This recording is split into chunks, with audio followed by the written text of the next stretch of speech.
Peace to everyone this afternoon, and welcome to a very special edition of Chaddy Issues podcast. Joined today by Oscar Phoenix. We're doing a JV with Stress Fit. I'm your host, Leb Kelly, your Middle Eastern charm boss, who's smoother than a 2 a.m. kebab, or can be somehow still be everyone's favorite headache. Oscar, how are you today, brother? I'm doing well, mate. I'm doing well. Very well. Good to be here. Thanks for having me. Looking forward to where this conversation goes. We always seem to have a good vibe and free flow when we have these deep dives into, our subjects that we both resonate with. And just to add to that, brother, just to be nice and clear to everyone, I haven't really staged anything today. I have made a couple of notes of things that I would like to cover, but ultimately we're going to, like you said, free flow it. And I'm going to remind people how we actually met, because there's a lot of power in that. Oscar and I met on a New Year's Day out, and most people have D&Ms while they're out and about. Very few get anywhere with them, but I knew this one was very special and dear to me. And I've said this before, this being on this podcast, doing this with Oscar beats any day out with anyone. We're both very passionate about certain topics, and both got a past, and our past clearly hasn't defined us. In fact, it's the rebirth. It's the victor rather than the victim mentality is why we're here. And together, I would sincerely like to add some value to everyone. Doesn't matter where you're from or what your walk of life is. You know, one thing I've learned along my journey, Oscar, and you'll agree, brother, I don't care what race or religion someone is. It's what's in you, brother. Yeah, absolutely, man. We did meet on a New Year's Eve, and yeah, soon as we kind of connected, I remember we were talking for hours and hours, and we met up for a couple of New Year's Eves after that, and we just maintained a really good friendship.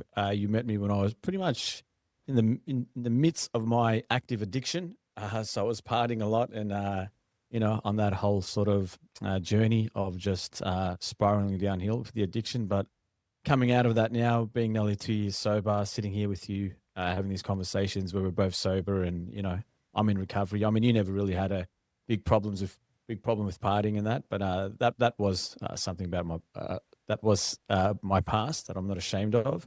But it's good to be here. You always said that you're going to do these podcasts and have these really insightful conversations to help other people through your own experiences, and you're doing that. So it's really good to see, mate. Oscar, look, every time I see you, you're always looking fresher in the face, and that's a big thing, brother. And the other thing is this, I want to make note to help people, is I've actually said this to you a few times now. I scratch my head thinking how someone like you, very switched on, builder, very open-minded, a lateral thinker, even went down that path. And it's just an example of, I didn't have your talent, Bill. I didn't have your ability in the building. I mean, if I applied myself, I probably would have, but I suppose I was looking for the lazy way, the easy way out. How does someone like you, obviously there's two wolves in all of us here, Oscar. What, as a builder, I mean, obviously builder, developer, there's money to be made in that. What, I know we've spoken about it briefly, but what gravitated you more down to feed the bad wolf in your life than the good wolf? It was definitely never about money, because, I had a serious gambling problem, and I gambled a lot of money away. From what age? Look, I gambled on sports betting when I was younger, 19, 20, 21, but it wasn't nothing serious. It was just like you do with your mates on the weekend here and there. But after COVID, during COVID, it was just a lot of, we're really bored, and everyone is home, obviously, and my partying got a little bit worse after that, and I had over leveraged in the building industry, and I had a lot of mortgages, and interest was really high, and there was a lot of financial stress, and I think it was a perfect storm that kind of cultivated me, starting to party a little bit more, kind of killed the boredom. And I never would have considered myself an addict, because, up to the age of probably 36, 37, I was pretty good. Like I'd party here and there, have a bender here and there, like you do, we do. It was never a, problem. And then just after COVID, it really got me, and goes to show you how dormant and progressive addiction is. And when it got me really bad. And it, like I said, wasn't about the money. It was more about, I think, me not being able to sit with my anxiety. And because whenever I felt good and a lot of recovering addicts will agree here. Whenever you're like at the height of your game and you're feeling good, the devil comes knocking on your door, and when the devil comes knocking on your door, you just want to feel better. And because I wanted to feel better, it'll always lead to, alcohol, cocaine, and that led to partying and chasing pleasure and women and all that kind of stuff. And it was just a path of destruction because I couldn't stop. And acknowledging that I have addictive tendencies, the emergency stop button's broken. And when it's broken, you don't want to come out of it. You don't want to free fall down and go through the withdrawals. So we stay in it, and it became a vicious cycle. And I got to see how powerful, this demon of addiction is, and how easily it can take someone's life. As you're talking, I'm kind of smirking because I know exactly what you're talking about, and because I have a similar personal experience, right? But then I also realized we kind of know the same people, right? And what's the correlation between success and then party? Like, do we have a big cultural problem here in Australia, Oscar? Like, pound for pound, we have an insatiable appetite for drugs in Australia, dude, and alcohol. That's a very powerful question, man. What's the correlation between partying and success? I think for a lot of us that have come here from, third world developing countries, that are coming here with nothing, and I'm only going on my personal experience, and I'm sure there's so many different answers to this, but for me, when I self-reflect, I think because I never had it, and being a little kid, you strive to have success, you strive to have it all, because I only got $2 for lunch money. I got hand-me-downs from my brother. And my parents, they produced a very loving home, but they just weren't very successful because they worked very hard for a very minimum wage, and they did their best. But, I never had none of the nice things. I couldn't, I got, a pair of shoes here and there, a nice jacket, but I just, you want that taste of success. You see the other kids are doing well. And as you get older, they're driving better cars, they're buying bigger houses, whatever that is. It's kind of, it infected my mind of always earning for more. That desire was growing more and more for success. And I think, when you get to a certain point and you've got a little bit of money, then you want to celebrate it. And the only way to celebrate it in our culture is to crack open a couple of beers, have a barbie, or, go out with your mates and get fucked up. But unfortunately, because cocaine is so easily accessible in Australia and in many countries, once you have a few drinks and the boys bring the bags out, like it just goes hand in hand, like, bread and Vegemite. It's just something you just do, and you don't even question it at the time. And unfortunately for some of us, when we start that sort of, concoction of, alcohol being the gateway to all these other party drugs, it then becomes associated with, whenever you party, you have one without the other. But yeah, going back to what you're saying, when you have success, you want to celebrate. When you celebrate, you drink. When you drink, it leads to other things. And if you have addictive tendencies and you've got money, and I did have money at that time, what's stopping you? Like you're like a little boy in that candy shop. You've worked all your life to get to that candy shop. And the candy shop for me was, not going to work and being with women, and, being with your mates and partying and celebrating and penthouses and this and that and shopping. And it all just became too much at the end. Right now, at this present moment, there's no better person to ask this question. And I'm really not expecting you to answer this in one sentence. And I'm generally intrigued as to your response. What is your now definition of success? That's a very, very good question. For me, success isn't defined by a metric system, for me, it's not defined by numbers or followers or anything like that, because money will never end. You need more and more numbers. Your followers will never end. You need more and more followers. So these metric systems that we kind of gauge to give us a definition of self-worth or success, it's a never-ending Pandora's box. You know what I mean? You're always on this yo-yo chasing the next high and that. But for me now, today's success is feeling abundant within myself, independent to what's happening outside of me. So no matter if the world is in chaos, or if we're in Armageddon, or I've got $0 or I've got $1 million, I've already found abundance that transcends my personal circumstances. So I can sit here today with you, have absolutely nothing, just in a cardboard box, but give you everything because I've found something that is so deep and so infinite that it's not relative to my personal experience. You know what I mean? And to me, that success is when you find something that transcends physical reality, that cultivates abundance, that is, something that can be sustained, not short lived. And you should always be right where you're standing. Yeah, absolutely. Do you know what I mean? It's like what Eckhart Tolle in his book, I've got it here, A New Earth says. I've got a few books I always read over and over again. It's like the beggar that's sitting on a cardboard box, but inside that box is a big, big, big treasure chest of gold. And he's sitting there begging for money, and he's never looked inside his cardboard box. And people are coming, they're offering him money, they give him $1, $2, this and that. And then he's begging away. And one day this, gentleman comes and goes, "Hey, have you ever stopped and looked inside the cardboard box you're sitting in?" And he goes, "No, why would I do that?" He goes, just look and see what's in there. He goes, "Okay." So he gets up, he moves his box out the way, and to his surprise, there's a big treasure chest full of millions of dollars. And that metaphor goes to show you that we never look within ourselves, and we are the treasure chest. We're always looking outside for, validation and money and success. But the minute we look within ourselves, we are the treasure chest. We've got all the I'm abundance. going to put this in the developer's terms. I completely agree with what you said. And as a developer, you understand this. It's like most developers, they'll build a project and then sell it to get the equity, right?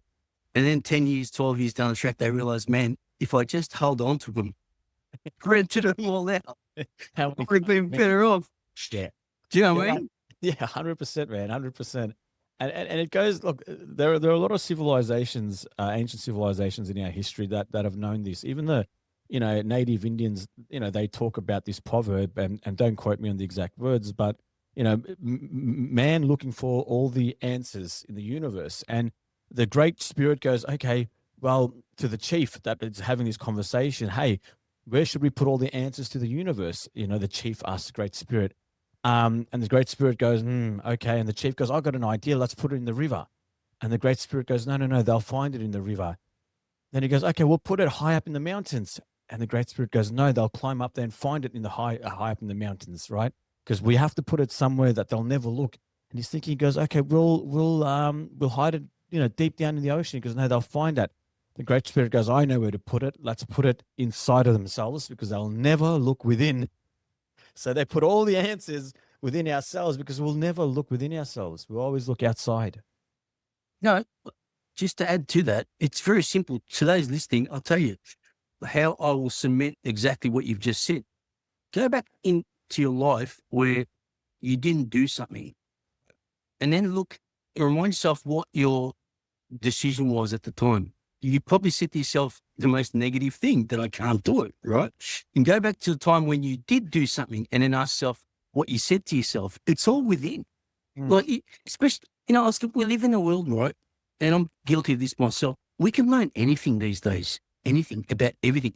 We have more resources than ever, right? Yet people are more incapacitated than ever. The paralysis of over-analysis and then distraction. Like, I'll tell you now, I'm online because in my opinion, I'm powered by a purpose that sees me doing it, right? But if I was just, let's say, a plumber or whatever that's just happy to hang out with my kids, I really wouldn't be online because everything I need is right with my kids and stuff. That makes sense? Absolutely. And I think you've had to go through a bit of a journey to understand that and really embrace that. And that's your story. And that's something you're very passionate in sharing, because when I look at you, I see someone that's graduated from like the Earth School, because a lot of people that haven't graduated, they're still kind of living in these bubbles, and their sense of wholeness, or the sense of well-being, or the sense of confidence comes from a very transient society, meaning that the world outside of them is coming and going, and they're defining themselves through their circumstances, how much money they have, who they're with, who they know. It's coming and going. You know what I mean? It's never something that they can, establish and sustain for a long time, because one day you're up, the next day you're down. One day you got $1 million, the next day you don't. One day she's with you, next day she's gone. You know what I mean? It's coming and going. And you've gone through so much in your life that has been so challenging. And now you have got this ability to really embrace what matters And it's not money. You're not motivated by money. You're not motivated by a lot of the desires many people that are infected by this disease are.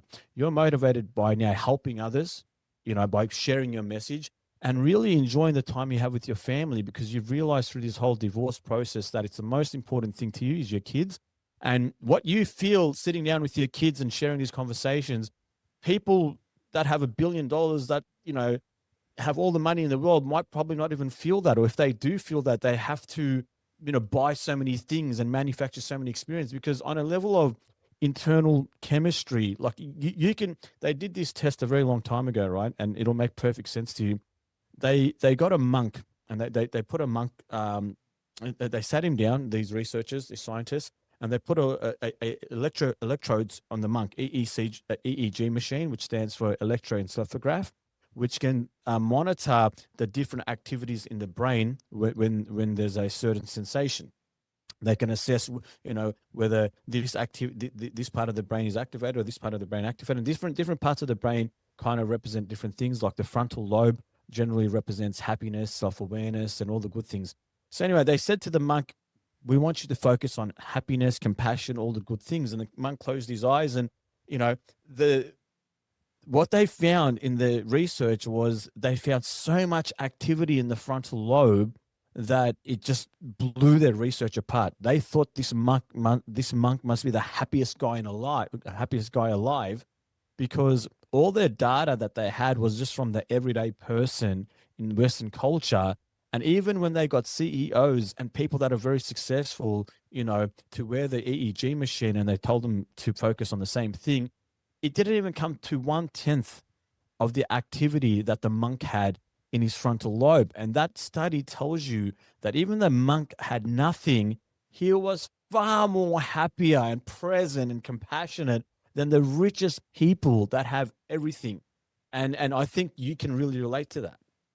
I'm gonna compliment what you just said, and I'll tell you it's so true. Whenever I bought anything, right? Let's say I was going to buy back then an $85,000 car or whatever. I always said to myself this, and such a powerful tool that I'll leave people with: don't take the high if you can't handle the low. Go buy it, but you got to be able to handle losing it. So with me, early on my divorce, right? I'm not the kind of guy that buys a nice car when my life's going shit. Okay, I'll sit in the 2K bomb until I get my life together. I bought my $2,000 Corolla. I thought, 6 months, my divorce will be over. 6 years later, I'm still driving it. Right now, for a lot of guys, that alone can break them. Right, if they're not in the right headspace, going from that to that. That alone, the ego. For me, I didn't care. It didn't shape me. I'm in a position to buy a new car. I've now become one with it. That stuff doesn't make me. It doesn't alter me. It complements my life, but it doesn't fuel my insides. And I just want to go back to you for a sec to help others, because one thing I love about what you do, you don't come online and just complain about the world. You'll assess, you'll take a stock take of it, you'll adjust, and you'll add value, you'll show a way out. And that's what I'm very big on, what I'm doing in my message stuff. So with your partying ways and your drug addiction, how do you now fill that void? Because I know that life's very addictive. I remember when I stopped going out, and I used to miss my phone not ringing, Oscar. Like, that alone, excuse me, here's an addictive buzz. That life is very, very addictive, yeah? So how do you replace that void now? And what advice would you give others? Yeah, good question. Look, there are times when the anxiety comes and the boredom comes, but today I focus on just whether I'm listening to podcasts and just gaining more knowledge and wealth, breath work, and do some meditation to calm my nervous system, spending time with my family, my work, really focusing on work and trying to develop the company, working on myself. I have become more active on social media, and I think it's because as soon as Good job, by the way. Yes, as soon as I got sober, I started seeing life from a different lens, and I started to work out pretty quick how how fragile this life is, if that makes sense. And once I started peeling back the layers or lifting up the veil, I started connecting the dots, and it was just like blew my mind how at one stage I was so oblivious to how corrupt this world is. And and I couldn't turn away from what was happening in the world and people were suffering. And I really gravitated towards kind of being, an advocate to better humanity. It was just like, I've got this passion now just to raise awareness on what's happening in the world and the destruction and the corruption. And I think it's a combination of getting older and maturing up, because I mean, when you're young, you don't really care about what's happening in the world. And when you get to a certain stage, like you want to give back, you want to leave an imprint. You want Almost to like you're signing off. Yeah, that's right. Yeah, yeah. I'm getting ready now to say, you know what, this is my voice, this is my opinion. If you like it, you like it. If you don't, you don't. But I need to express it because I'm not going to hold anything back. And I think that even if one person gets value, and you'll agree to this, then it's been all worth it, because, that's all I really want to do, is just really help impact one person's life. And I think that's been a big motivation to me now, being sober, is just being more selfless and not being selfish. And, you'll agree, like no one could teach anyone anything. My job is to make people think. Mm. We can't teach anyone anything. You can only make people think. And that's what you're doing, because you're so diverse in what you're doing. And speaking of thinking, when you're a good person, Oscar, the good never leaves you, brother. So even though we're doing whatever we're doing, for me, brother, one thing that used to eat me up, I was going out partying, and then the next day I'm going to my uncle's house to have a barbecue. Couldn't look him in the eye. Mm. That's what used to wear me down. Here I was, this person on a Saturday night, and next day I'm a different person. That, to me, that didn't sit well long term for me, and I'd rather be doing what I'm doing now. It's just such a more empowering feeling, It takes a certain maturity. Look, I do some volunteer work at a rehab, and I sit down with other addicts and recovering addicts and people that have just started their recovery journey, other people coming back from relapse, some people that have been bailed to a rehab from being incarcerated. And I listen in, and I get to, get a different sort of perspective on where they're at with their addiction. And I can say that from everything that I've learned, you have to be ready to give up partying and addiction. And I think that comes with either maturity, a high impactful situation, something that just slaps the addiction out of you, not out of you, but snaps you out of that whole sort of, spiraling downhill partying sort of lifestyle. And the other one is just growing up, because and it's not a physical thing, because you can be 80 and still drink and party. And, you know what I mean? I think it's a spiritual blossoming within yourself, that you get to a certain point, and it's almost like that old soul within you starts to awaken, and you just start to see from a different lens, and you kind of work it out pretty quick. And it's like almost like this innate drive in kind of, that's propelling you into a different trajectory, which is the more sort of selfless sort of path. Here's a question, brother. It's going to catch you and me off guard, because I still haven't sat there with my kids and spoken about this topic. What do you say? What would you say to your daughter about drugs and alcohol and partying? That's a good one. I always kind of say to myself that, going through everything that I've gone through and still going through now, if that was a sacrifice to keep my daughter off drugs, then I'll do it over and over again. And for me, I'd be taking my daughter into NA meetings, Narcotics Anonymous, so she can from when she can start to process what that meeting is and conceptualize, the power of the fellowship and people talking about their transformation stories. It'll start to implant a program within her brain that when she goes to, because I can't be around to protect her. You know that, being a dad, you can't be around all the time. And we are living in a society that's very much infected by drugs and alcohol and all these kind of things. And I've lost mates to drugs just by having a bad line. So it's a big fear that I have. And I think that the beauty and the power of NA is... When you say a bad line, there's in one line. One line, one of my friends, Jason Ace, God bless his soul, passed away by just having one line or something bad. Yeah, got good, was laced. So it does happen quite a bit. So what I would do is I'll again take her into the NA meetings once she can start to process what it is. I go there regularly. I'm a member at the Port Melbourne one, the Rock and Rollers group, and then what that does is you don't realize how powerful that is until you're invited to a space, until you relapse, until you take drugs. Then the power of NA comes in, because you've been celebrating being sober for so long. You've heard all these transformational stories. When you do it, this light takes over you, like, hey, do you really want to go down this path?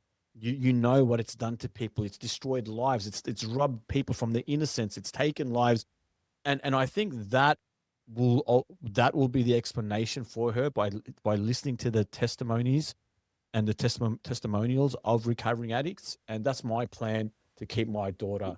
You already know this, but I'm going to remind you, you've got a daughter, I've got two. The only drug a daughter ever needs is the love of her father. Yeah. And if you've done your job, then she will always marry a guy that reminds her of who. Exactly, yeah, I know that. Yeah, 1,000%. Yeah. This is my message, man. Like, as I said to you, I've said this 1,000. I never wanted girls, brother. I've gone down the wrong path. When I first had my first girl, I was 33 years old. I was partying in Grand Hackett. Right? Yeah. And thinking I'm the man. It's like a little puppy dog, yeah? I went to the, they call him the radiographer guy. He's Chinese. I said to someone, I said, fucking he's Chinese, you can't see whether it's a boy or girl. That's how ignorant I was, right? Mm-hmm. When my second one came, it's like, fuck me, God's trying to teach me something here, right? And then when I was prepared to have a son, another girl, I just loved having girls, right?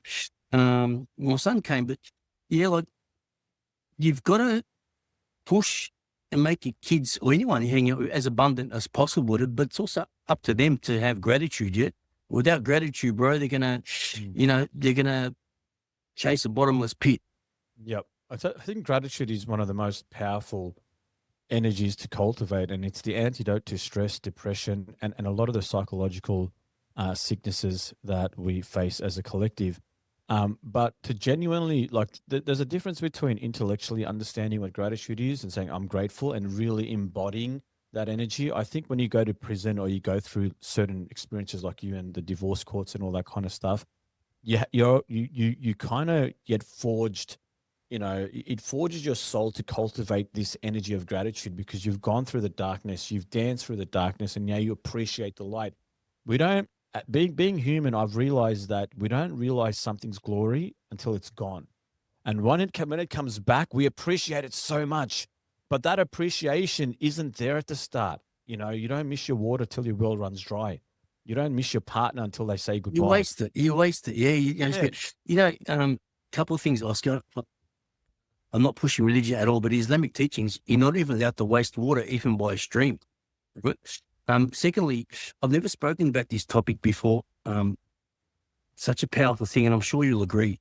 Because when I look back at my life, right, I say to myself, why me? Why was I so lucky? Why was I so able to come from a very low position, as in below zero, from being locked up to going to get full custody of my three kids, self-represented, 53 charges, walking away with no conviction, which is let alone no jail time, no community corrections order, no fine. That's unheard of, right? But when I ask myself, like, I mean, you know how many men have been in that position, didn't fare as lucky as me, and forever I'll be grateful for that. I always ask myself why, and then I look back, and after years of like reflecting, I'll tell you, Oscar, from a young age, my mother would make me go feed any leftover food to the birds. When I was, doing well, and even when I wasn't doing well, I'd see a homeless guy in my area. I'd literally pull over and give him $50. Yeah. Even when I was partying in Vegas, Oscar, you walk along the strip with your mates, yeah? And you got 10 guys who walk along the strip, and I'd see a homeless guy, and like, I didn't want to hold my mates up, but 50 meters down the road, the guilt would get me. I'd say to the boys, give me a sec, I'll be back. I'd always give. I helped my sister in my divorce big time, and I remember this is something very, very powerful. I've never spoken about this. When I was at the family law courts with my sister helping her with her divorce, I was still married at the time, and there was a guy handing over his kids, right? And he started breaking down to tears. I didn't know him, Oscar. I went up to him and consoled him. I genuinely believe in the universal law of karma. Yeah, I really do, man. Whether it's in this life or in the afterlife or whatever, I generally believe there's something in that, man. Again, when we naturally grow in love, and it comes as a spiritual blossoming, as generally it comes through time. As we get older, we start to grow more in love if we are on the right trajectory to our potential. Because I ultimately feel, for me, the purpose, and this is a big question, why am I here? Why am I here? Why has God given me this gift of life?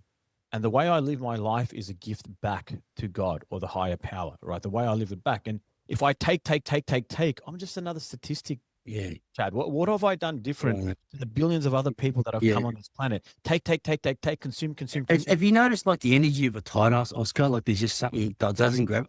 Yeah. I cannot hang around with a very frugal or But self-serving person. let's get something straight. But you don't have to give, like you said before, you don't have to give money not to be a tight ass. Like it's not just about money. You can sit down and give a conversation, because I always think if you see someone homeless, right, and you see poverty, if you know, for the person that gives a check, and here's $1 million check, you know, but he doesn't want to sit down with the homeless guy, doesn't want to get dirty, doesn't want to hear his story, but he'll sign a check over. Yeah. Then there's the person that doesn't have any money, but he'll sit with the homeless guy, buy him a tent, and have a conversation.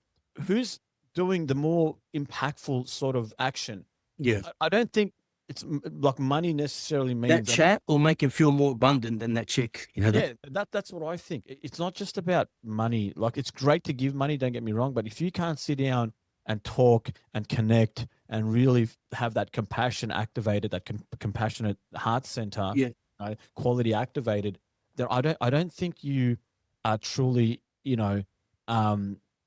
giving from an authentic place. I think you're giving with the understanding that you're doing a good thing, but it's not an embodiment of that Christ energy. 100%, yeah. Yeah, Costa, as crazy as this was, right? Like, it's funny. That core belief system you're talking about, or that whatever's in you that drives you, steers you down certain, that's what I felt the whole time when I was in my darkest, brother. It was I never once worried about losing my kids, or I knew they loved me, brother. When they love you, when you connect with your kids, there's no loss. They're always going to happen. I also knew that the outcome of the courts, like, it didn't, whatever punishment I was given, it didn't faze me. I just knew. Let me ask you something. Sorry to cut you off. Do you believe in free will? As in we have free. We have God in us, bro. God's intuition, yeah. So God drives us a certain direction.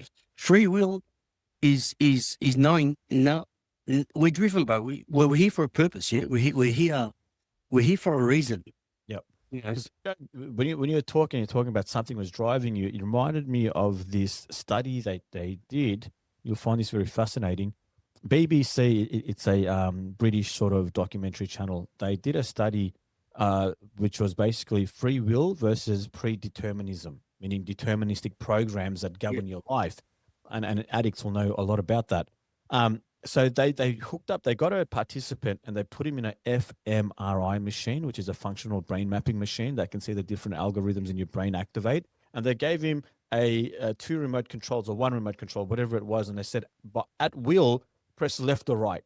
Press left or right whenever you want. That's free will, right? Because you can go left, right, whenever you want. Now, the interesting thing is the scientist in the operating center that can see his brain mapped out can see, because when you use the right hand, the left hemisphere activates, and when you use the right hand, the right hemisphere activates. Right, 6 seconds before a decision or a choice was made, that hemisphere was already activating. So therefore, the person in the operating system, which was viewing and observing the participant's brain, knew before he even made a decision what hand he was going to use. He already knew. So where's that come from? Well, this is the big question. Like, that is, you know what I mean? If I look back in my life since I was a kid, man, like, I always knew there's something. I don't know, man. Look, put it this way: I sold the newspaper at 10 years old on Geelong Road, Footscray. No high vis, no phone. I never even asked my mother's permission. I never ever worried about me getting hurt. How do you explain that, bro? Do you know what I mean? Like, I wasn't going out robbing people. I was out, on a Saturday, I was working Footscray Market, washing the meat trays. I always had that natural push. Yeah. It's like, I don't know.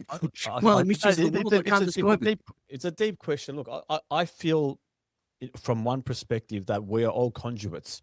This body is an avatar. It's a conduit.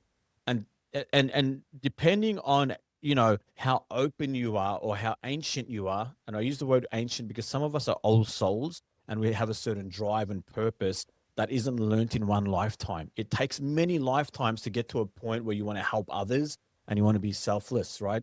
Whatever energy that moves through us can be the motivation or the gravitation that pulls us into certain experience and trajectories in life. And sometimes you're meant to be on a certain path and you're not, and something will happen or an energy will take over you and it'll steer you back on this path, or it'll manifest some circumstances that kind of slap you in the face and you've got to go on this path. But I do feel a lot of the times, if we are centered and aligned to this authentic self, there are unseen forces that will be kind of pulling us into certain experiences. Muhammad Ali's a classic example, brother. Muhammad Ali, So Yeah. I want to test you on this, because people say don't tell everyone what you're up to or your plans. But and the very spiritual people believe that, right? Don't tell people we're trying to manifest. But I always say to them, you're right. But there's a guy called Muhammad Ali, and he did the exact opposite. He told the world that I'm the greatest. So I'm kind of right between the two, right? If that makes sense. He defied all that by telling everyone. But look, you look at him, he wasn't the hardest hitter, all right? He wasn't the best boxer. But I think what he did embody is that mentality, floating like a butterfly and stinging like a bee. Yeah. Self-fulfilling prophecy. He was one of the greatest because not only was he an advocate for just, the revolution of equality, he was also like a psychological assassin. He knew how to infiltrate your ego and get into your head. And he had stamina, he had charisma, he had skills, and he contributed all, and he knew how to dance. The guy could move. And you put all that together in a stage, and with this sort of energy and vibration, you've got a really serious fucking opponent. Yeah. and that's what a great conversation, because, a fighter, let's say UFC fighter or whatever, right? They think that the angrier and the more masculine you are, it's actually not. Even Masashi says that keep a level spirit. If the enemy thinks you're going for the hills, head to the sea. If he thinks you're going to the sea, head for the hills, right?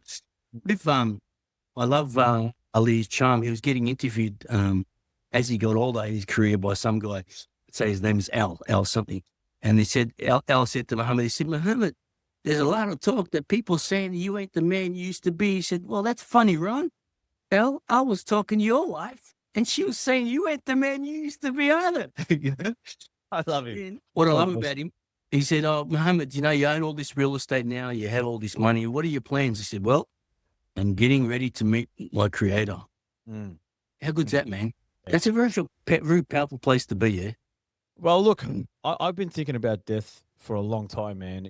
I live my life through the Bushido way. Bushido is the way of the warrior that comes from the samurai dynasty, right? The samurais lived the Bushido way. Servitude, honor. Yeah, that's right. That's right. We honor good souls. We're fearless, and we're ready to die in every moment, and we will gladly give our life for another good soul because of the honor, right? So for Bushidos, I mean, for me, I'm excited about death, and I don't mean that in a dark way. It just means that I have meditated on it for such a long time because it's inevitable. A lot of us forget about it until it comes knocking on the door. But some cultures, they sleep with a skull next to their bedside table because it's a constant reminder of how fragile life is. Which culture is that? It's one in Africa. Yeah. So the samurai actually say keep death near you always. Yeah, absolutely. Yeah. Absolutely. Yeah. And when you fight as if you're already dead, and in life act like you're already dead. Yeah. So I love that shit. We actually hit it off on that shit. That's what we spoke about on that day. I just want to before I forget, Oscar, you're one thing I'm being challenged with at the moment with AI is, what do you advise a young kid to do these days with the emergence of AI? I know this is a topic that a lot of people are struggling with, and you're a builder and stuff. You're in the industry. What would you advise your daughter? And if you had a son, what would you advise them to do? It's such a hard thing. Adapt. Yeah. Adapt. You have to adapt, because if you don't adapt, you will get left behind. Unfortunately, we don't have enough power to change the course this society is headed in. Like, how are you going to stop data centers coming up? These supersede council permits, they're getting rolled out. There's a digital revolution coming. Now, you're either going to jump on board or you're not. And, at the end of the day, this life's temporary. We're not prisoners forever. this is hell and we don't even know it yet, because a lot of our brothers and sisters, they are living in suffering and hell. Let's face it. You might not be, I might not be, but there is a lot of us that are suffering. And I think with the whole AI, era, you have to learn, how you can leverage that to make the most of it. And anything that allows you to navigate this experience, this social experience, and make it as easy as it can for yourself, you have to do it. It's just going to be another form of survival, another skill to learn so you can navigate it better. Because in the future, those who know AI and how to navigate AI are going to be more valuable to those that It's don't. true. How do you maintain presence on social media, use online for just about everything, yet stay in touch with your alignment, your purpose?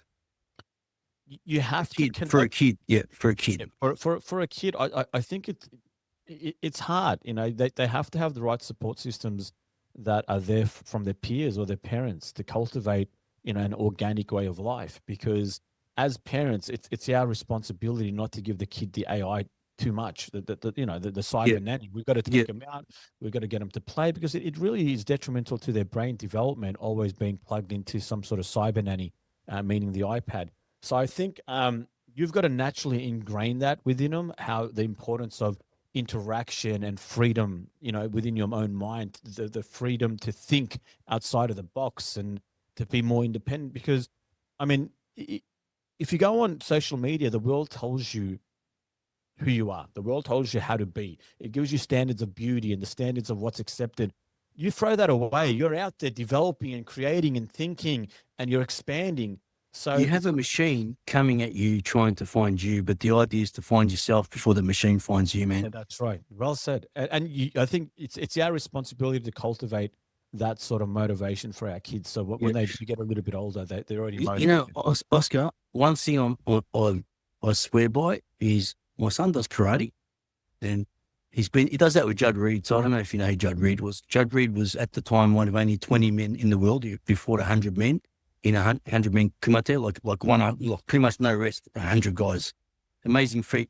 And I think the best thing about doing martial art, we get graded and stuff, it teaches you structure and the spiritual. Like it's balanced, my son, a lot more doing karate and stuff. It leans back into that Bushido way of life. Yeah, It does. I mean, all sort of kung fu, karate, BJJ, martial arts, they have this spiritual sort of,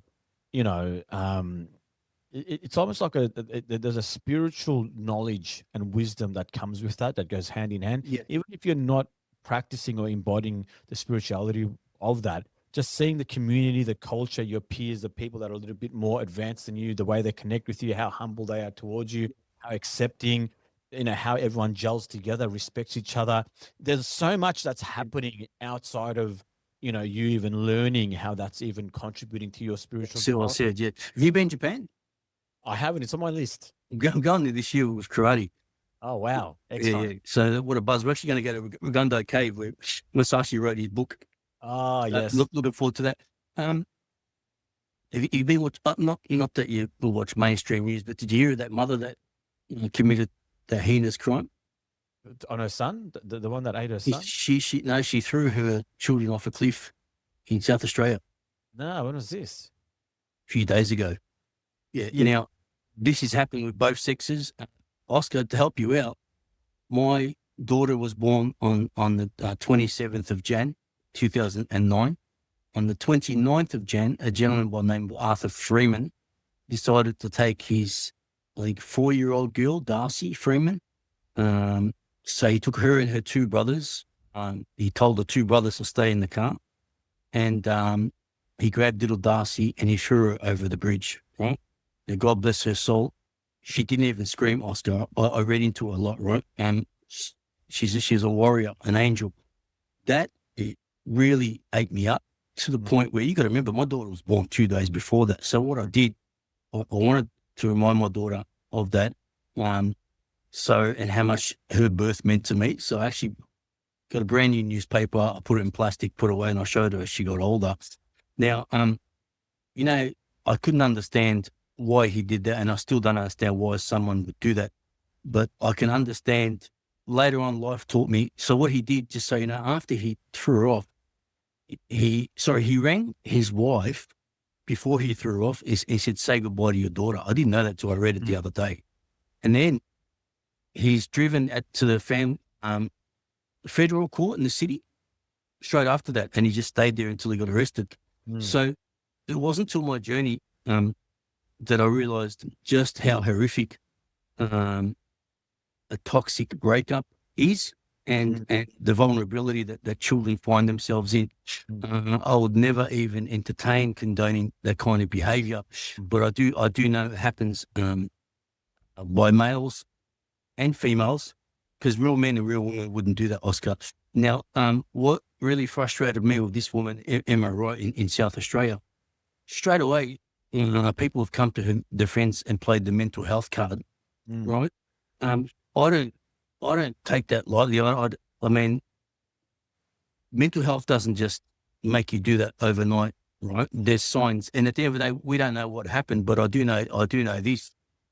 I just, there's different standards for when men do stuff like that compared to women, and that's got to stop. If we're going to move forward, it's got to stop. Absolutely, man. And look, again, there are some things in this life that don't make sense to me, like, how a human can take the innocence from a child through, SA, sexual abuse and child trafficking and all that kind of stuff. It's a sick world, and the way I make sense of it is that there are demons that walk amongst us. There are demons, and if you're a weak, cowardly, individual that possesses these traits of just fucking absolute evil, demons will take over your body. You will get possessed, and you will do some shit. One action will lead you in a jail cell for the rest of your life. And if you ask them, why did you do it 10 years later? I don't know. They can't even tell you why they did it. And what you said there before, you said earlier, we can't change or control what's going on in the world. And that's why I'm massive on offering a solution. Now, what my solution is, take care of your families. Take care of your inner circles. Put a big wrought iron fence around your family. Only hang out with good people. It's like, people talk about the family law. Yeah, it is broken. Cool, it is. In fact, actually, part of me disagrees with that. Once you know what it's designed to do, is actually designed to destroy the family nucleus, and the kids and I are a classic example of that, Oscar. I'll tell you now, my kids and I were financially and emotionally abused by the court. What do I mean by that? We were kicked out of our own home for 3 years, put them in a horrible position, right? Not even the choice of option of buying my house. The court single-handedly drowned me in debt, right? Destroying any hope of us maintaining the house. That's my position on that. But so what's my message is, choose wisely who you engage with. Choose wisely who you call your partner or whatever. Measure 1,000 times before you cut. Yeah, I mean, it's in retrospect, we always have the knowledge and the experience to make better decisions. But when you're going through it, some people are very good con artists. I could talk about that in detail. Yeah, some people will lure you in, and you don't even know until it's too late, and you've got feelings for them, how much of a narcissist they are. Well, I said, Oscar, I've got 2 daughters, brother, and I guarantee none of my daughters will be doing that to anyone. I promise you that. You set that. You forged that perception. You forged that quality. You forged that awareness. We've had these chats, man. We've had these chats. I actually think, I think a man can't hurt a woman unless he has some sort of wound, right?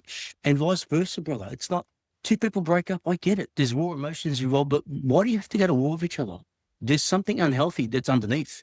Yeah, it's trauma. It's ego. It's trauma. It's unconscious destructive patterns. It's when someone feels inadequate, right? If you make me feel inadequate, well, let me rephrase that. If I already feel inadequate and I blame you for making me feel inadequate, then you are associated with my pain. And then this ego belief is that if I hurt you and if I make you feel like the way I feel, I'll feel better. It'll relieve my stress or anxiety in some way. Because only hurt people, brother. I'll tell you now. Yes. It's because they've got a lack of connection, scarcity, insecurity, inadequacy. And once you're out the picture and you're not there anymore, who are they going to blame?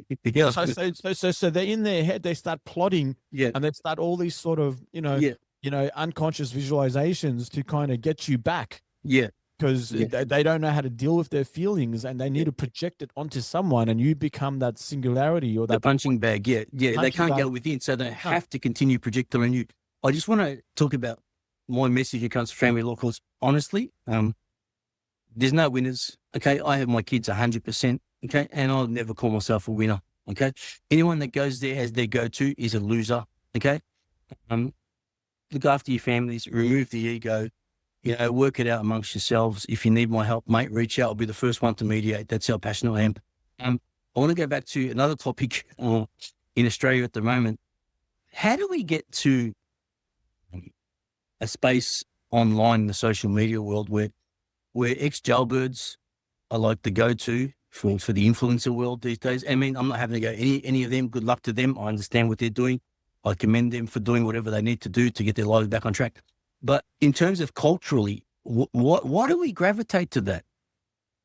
I just think, people, I mean, when someone has a certain, sort of demeanor or presence, and it comes from a life of crime, a lot of people, they will identify, or they will kind of put people not on a pedestal, but give them that sort of, I guess, glory when they have, the experience to go with it. So when you go to prison, or you go through some real hardship in life, generally you have the reputation or the credibility as someone that can help others, right? If I've gone to jail, and if I've been an ex-addict, or if it's almost like a leader isn't a leader because he can lead. A leader is a leader because he's gone through so much battle, so much war, that he has this perception that the other fellas don't, because they haven't gone through it. Yes. Just like you've gone through so much that you are the right person to advocate about what happens in family court, and what to do, not to do, how you process it, what the end result is. Like, there's so much knowledge that comes naturally to you because you've gone through it. But if I got up there and try to talk about it, no one's going to listen to me. Oscar, I'm going to add to that. There's a former bank robber, Jeffrey Morgan. I don't know if you've heard of him. I've heard of it. Yeah, he's online. He's well known. Great, doing a great job. He said something that blew me away. I think he spent like 20 years in jail or whatever. And he said the hardest 6 years of his life were actually in family law court. Wow. Yeah. Yeah. I think we just need to elevate as a society, brother. I think we need to elevate. Yeah. Like, you got to understand the powers that be, they love pushing that life, because it creates division. It creates distraction. It creates a false sense of purpose. And you know what? And these guys will say at the time when they were doing that, they were doing the work of the devil.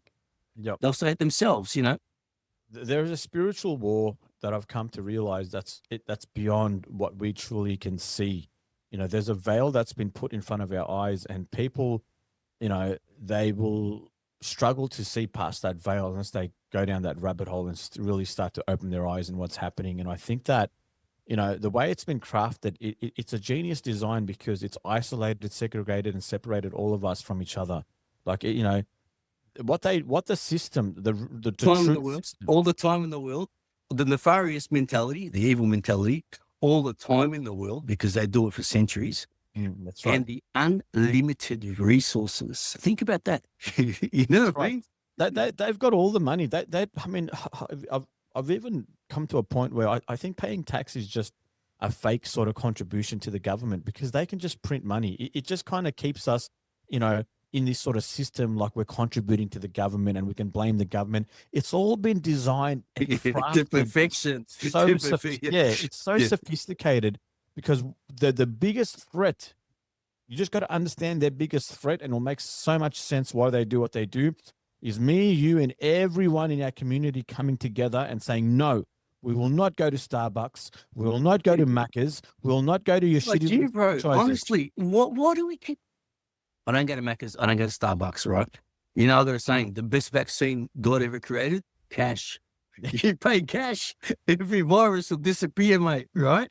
The other thing is this, it eats me up, right? Never has it been more important to support small business. And we have grown men going to Macca's, man.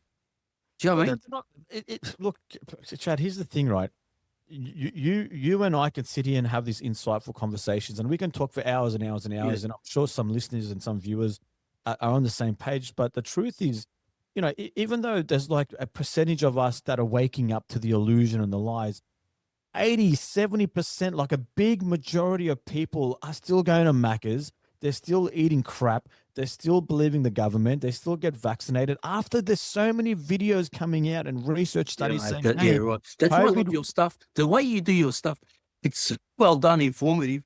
And it's, look at this. You're just laying it all out for what it is. That's And, right. Oscar, one thing that really frustrates me is people go, oh, bloody Labor, bloody Liberal. Oh, man. And I love this one. How could they be so stupid making these policies? Well, hang on.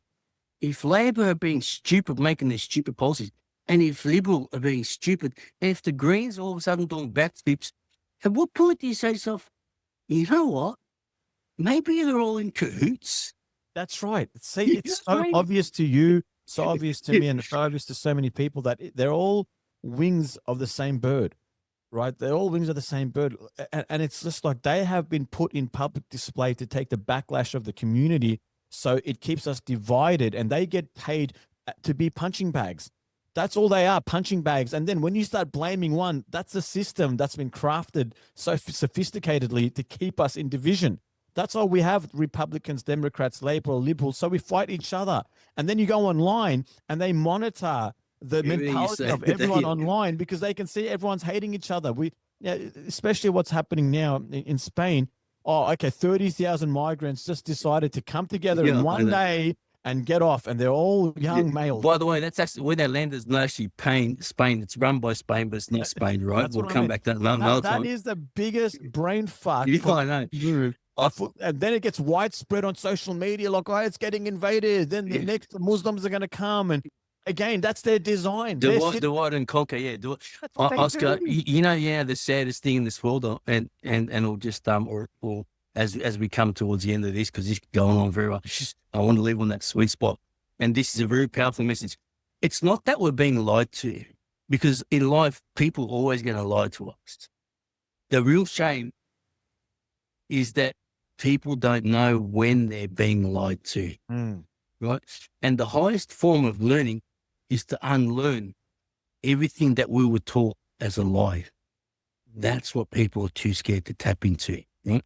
Yeah, they don't want to do the work, right? It's powerful, but when you've got a nation that's eating poisonous food, in debt, in fear, always in a constant state of fucking panic. Yeah. What else are they meant to fucking do? Oscar, I want to touch on the food quickly. When I got my house back a few years ago, I decided to just rest for 3 days.